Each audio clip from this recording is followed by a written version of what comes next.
Dragon Ball Super Manga Chapter 68, Granolah, the Survivor. The chapter starts with an unknown planet being invaded by Frieza's spaceship. Everyone seems to be dead. Then, after being successful with the air attack, Frieza's spaceships start deploying soldiers to start a planet invasion. As only then we notice that the Frieza forces are using their army of Saiyans to invade this planet. As the Saiyans destroy the city, one of the citizens runs towards a building as he is trying to look for a place to hide. And as he enters the building, he slams the door behind him, which causes this Osaru to notice his location, as we all know that the ears of the Osaru are very sensitive. What's wrong, Granolah? Was it that dream again? Granolah replies by saying yes. Then he turns around, as then Oatmeal replies, "Worry not, OG-73 is in stable condition." Granolah says good. Then he asks Oatmeal if anybody is following them. Oatmeal replies, "After the destruction you brought down upon them? No." As then we notice all the destruction and damages that Granolah caused to Master Goichi's ship and army, as now Goichi, devastated, goes like "stolen" again, as he refers to 7-3. Back to Oatmeal and Granolah. It will be quite a while before we reach Hitler's base. I suggest cold sleep. Negative. I'm wide awake now. Do you still despise Frieza's army? Sure do. Frieza died several years ago, and what remains from their army are nothing but shadows of their former glory. Yes? That's what they say. Then why obsess? Try to move on already. First off, it was the barbarous apes within Frieza's army who slaughtered my fellow Ceruleans. And even those apes were apparently wiped out by a massive meteor not too long after. I have lost both avenues for my revenge. But that doesn't explain why that dream still haunts my sleep. Barbarous ape, you say? Are you referring to the Saiyans? That's right. The scene changes to Goku, who's on Beerus' planet trying to catch the Oracle Fish. The Oracle Fish calls Goku a barbarian and tells him to cut it out. Then Goku tells Whis to do it now, as Whis replies, "But of course!" As he quickly injects the Oracle Fish with some vitamin to make him go to sleep. Vegeta is like, "That fish gets insomnia. Really?" Indeed, once in a great while. Goku is just amazed cause the Oracle Fish can sleep and float at the same time.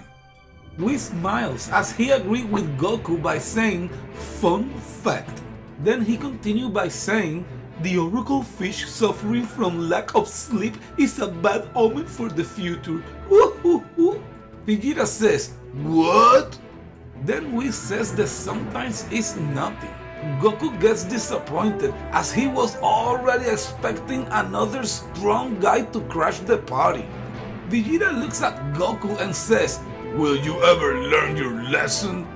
Beerus overhears the conversation as he gets irritated and goes like Then he climbs down the tree and says, "Hey, Goku! Don't give me that I wanna fight someone strong crap! You always wind up in over your head and then somehow screw me over too!" Did something happen? Oh, yes, very much so. Then, as the fish continue to sleep, Goku asks Whis to continue with the training as Whis agrees with him. Goku transforms all the way straight into Master Ultra Instinct as Lord Beerus looks boring and unimpressed, but Vegeta is annoyed by it as he goes like Whis gets into his fighting pose as he looks at Goku and says, "Ready when you are." Goku takes off up into the sky Whis looks up and notices that Goku is now using his image mirror technique. But Whis very casually takes out all the fake images of Goku one by one. And once Whis finishes with all the fake images of Goku, he takes off and flies right through what we thought it was Goku. But then we notice that Whis reappears right in front of the real Goku and says, "Your real body never descended." An obvious ploy. As Goku goes like, "Ugh!" As then he gets kicked down to the ground by Whis. Whis tells Goku that copying him won't get him far, that he must develop his own style. And I think it's very interesting that Whis is telling Goku that he always copying technique, but he can never come up with his own. And in my personal opinion, I believe this will be crucial if Goku wants to become a master one day in the future. He must know how to develop his own techniques. As they continue their training, Lord Beerus and Vegeta are watching from aside. Is Whis using Ultra Instinct at the moment? Beerus replied, Not exactly. Angels are always in that instinct state. I see. As Goku continues to spar Whis, Whis tries to explain Goku that the ability of getting better at Ultra Instinct is not based on a personal goal. That in fact, the level of Ultra Instinct that Goku dominates is only the starting point. As Whis punches Goku down into a nearby lagoon. Goku rises from the water as now he's super aggravated. He charges Whis, and as Whis defends, he tells Goku, "I have greater command over Ultra Instinct than Mirus. And in turn, the Grand Priest Ultra Instinct is even more accurate than my own." Then Goku realizes that he is at the bottom of the ladder. Whis tells Goku that there's still room for improvement, that they should go train, and then he asks him if that doesn't excite him. Goku says yes, as now he is excited because he knows he's going to get stronger. Back to Beerus and Vegeta. Beerus asks Vegeta if he's going to try to master the Ultra Instinct as well. Vegeta says, "It doesn't suit me." As Beerus replies, "Didn't think so." Vegeta replies, "I'll surpass Kakarot another way." Beerus gets up the rock and says, "Oh yeah? It might be possible, but that's up to you. Cause Ultra Instinct isn't the only technique of the gods." Vegeta is in shock as then Beerus continues by telling him that the Ultra Instinct is just an angel specialty. Or did he really think that gods of destructions will be running around using a move where you gotta keep your heart all calm and tranquil?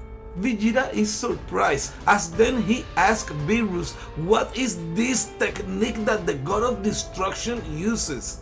Beerus says to forget about it as he is not training people cause that's not in his job description. Then Vegeta gets broken heart and as Beerus is leaving, he says that he's gonna go exercise to wake himself up. Then he turns to Vegeta and says to him, "If you see anything you want, feel free to steal it." As then Vegeta realizes and says, Wait, Lord! Wait for me, Lord Beerus! As Vegeta chases Lord Beerus to what he appears to be a sparring session. Then we notice that the Oracle Fish continues to sleep. Somewhere in the universe, Granolah approaches an asteroid full of buildings. It seems like this is the Hitter's base. Granolah is dragging OG-73 with him, and when he gets close to the main door, he sees an individual. This individual is coming mad as he is saying, "Pocket change? Really?" As it seems that he just received a very low reward, and as he flips his pocket change, he noticed that Granolah is coming with the heavy haul. "Hey, if it ain't my good buddy Granolah, how it's hanging?" Granolah totally ignores the individual. Then he notices and says, "Whoa! it ain't that the artificial life form thing that Alec's been asking for. Then the guy asked Granolah if they could pretend that they cut 7-3 together so they could split the prize. He begs Granolah since he knows him forever. Then Granolah points his fingers towards the individual whose name is Sochiru. He tells him not to touch 7-3 or Alec will be paying him for his head as well. Sochiru says to him, "Just joking, Paul. Jeez." as Granolah looks mad at him. Then Sochiru continues by saying, "Get in there and get paid. Then drinks are on you." Then Granolah finally makes it to Alec, who is accompanied with another 3 individuals. "Granolah, we can always count on you, huh?" The other 3 individuals are not looking friendly at all. Alec asks Granolah to let him see what he brought. Once he sees that could be 7-3, he tells Oil to confirm it, and once he do, he congratulates Granolah for the good job. Granolah asks for his money. Alec says sure thing, and he orders Maki to pay him right away. Granolah grabs his money, and as he leaves, he asks Alec what he's planning to do with the OG 7-3 unit. He asked if he was going to create a goon squad like Goichi was doing. Alec goes like, "Ha ha ha, we got no need for troops. We hitters ain't running an army here. And if the day ever comes when we need more muscle, we'll hire the best that money can buy. With enough cash to burn, there's nothing you can't have in this universe." Money, right. I guess that's true.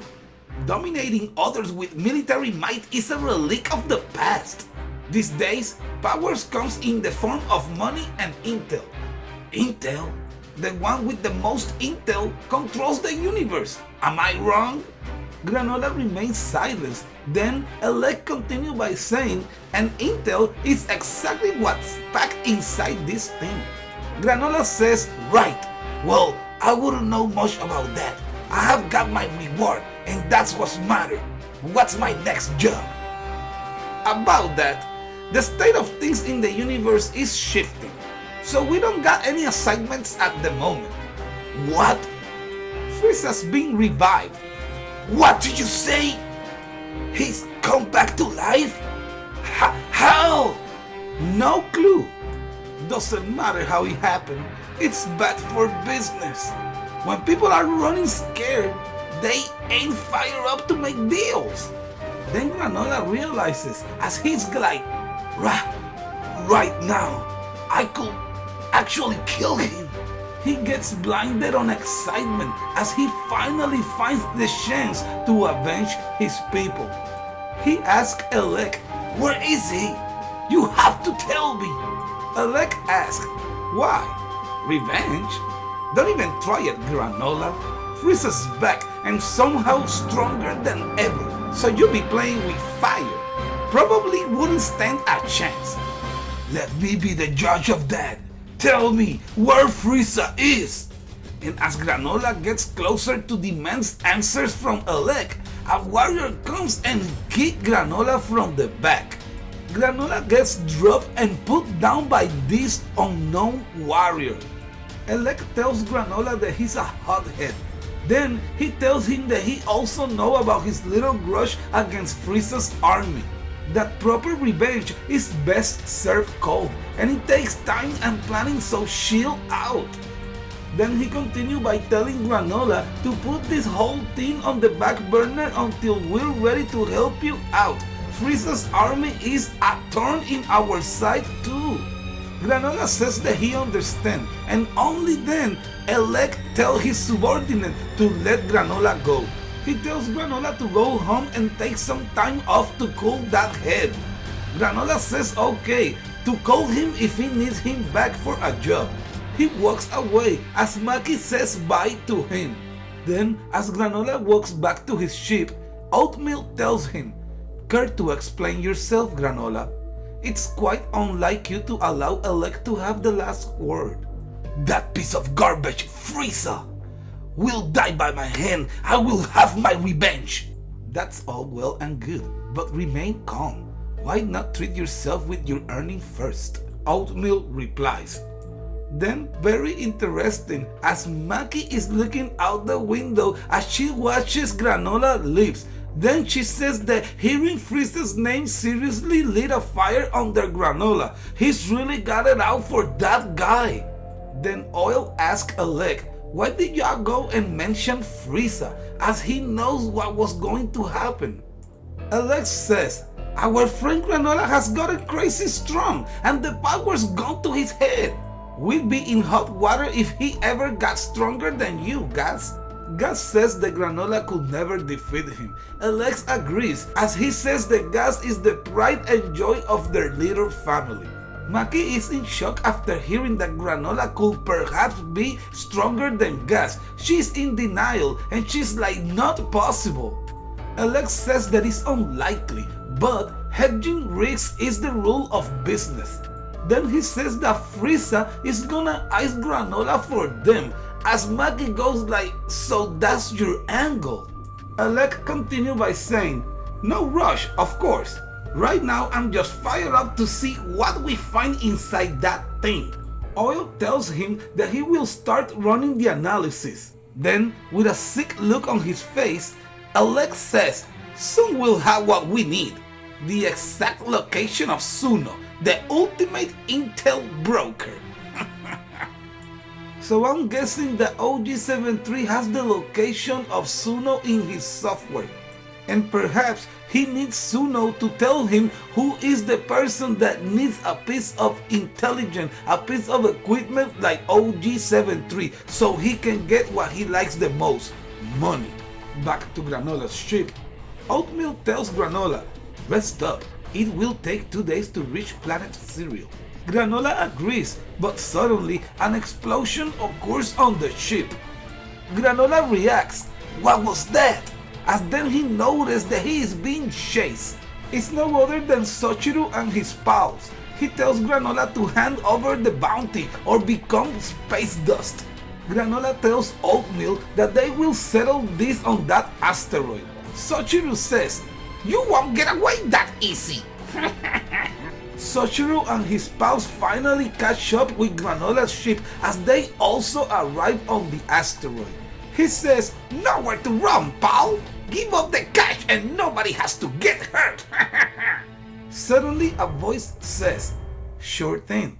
How about I give you half of my earnings and we all walk away? That's mighty cooperative of you. You should have just agreed to that from the start. Come inside and I'll give it to you. Let's go.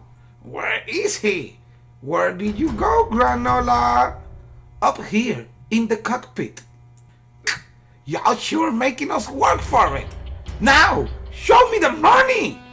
Then Sochiru finally realizes that he's been talking to a device the whole time, as Oatmeal goes like, too bad, that was my voice.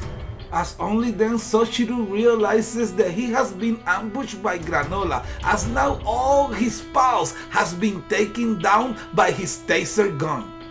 As then Sochiru is super scared and he goes like, he can snipe without his goggles. Oatmeal says, he doesn't require my support to snipe the likes of you. Cerulean's right eyes are specially adapted to sniping, and Granolah's ability are a cut above the rest.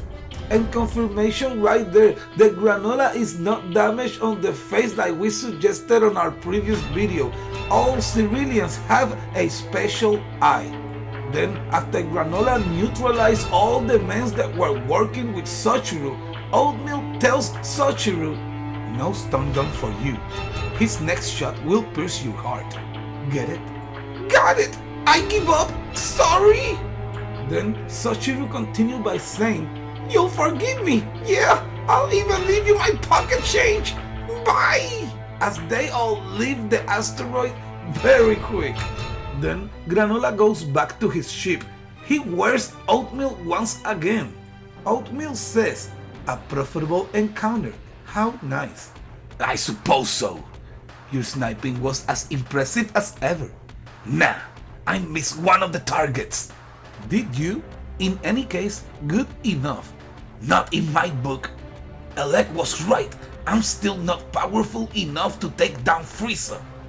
To avenge the Cerealians I have lost, I'll have to grow stronger than anyone. And very interesting in my opinion how Granolah said that. To avenge the Cerealians I have lost. What was he? Was he a president or a governor or a king or a prince of this race? Then the chapter closes on Beerus' planet as they are showing the Oracle fish sleeping, and as he sleeps he says that the Universe 7 balance is shifting, that the stronger warrior in the 7th universe will soon rise up, and the Dragon Ball Super Manga chapter 68 has come to an end.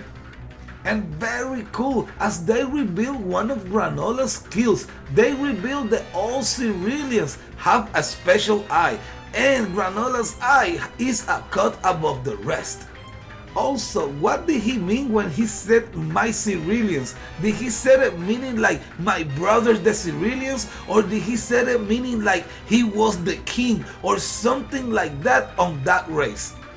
Also, now I'm 95% sure that oatmeal is an artificial intelligence artifact that perhaps will help Granolah to obtain all the software from OG73. I don't think oatmeal is another character. And the coolest part from the whole chapter, when Beerus confessed to Vegeta that there is more techniques of the gods. Shortly after that, we saw how Vegeta followed Beerus, perhaps to start training.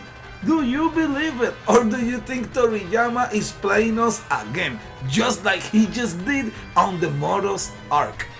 Please drop your comment and let us know. Also, like this video and subscribe to this channel so you don't miss your latest Dragon Ball Super theories. また会いに来てくれる？